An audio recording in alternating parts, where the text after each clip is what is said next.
последней точке, на последней строчке собралась компания знаки препинания. Прибежал чудак, воскресательный знак. Никогда не молчит, оглушительно кричит: «Ура!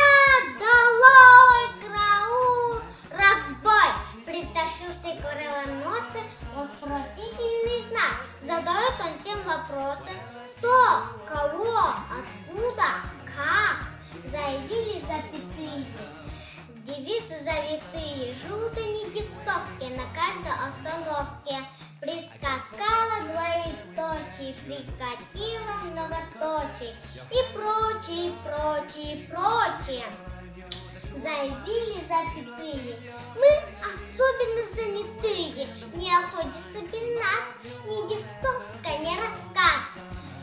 Если нет на нами точки, запятая, знак пустой. Отозвалась в той же строчке: тетя, точка, запятой. Двоеточенька закричала: нет, постой, я важнее, чем запятая или точка, запятой, потому что я 2 раза больше точки, он у глаза. В оба глаза я гляжу, за порядком я слежу.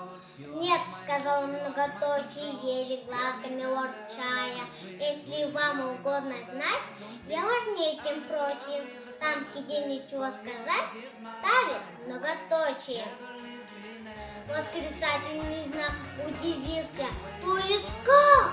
Восклицательный знак возмутился: то есть как? Так сказала точка, точка-одиночка. Мной кончается рассказ, значит, я важнее вас.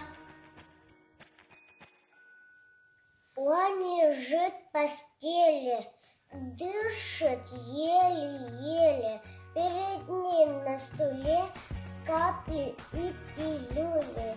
И с водой, и без воды, за едой, и без еды.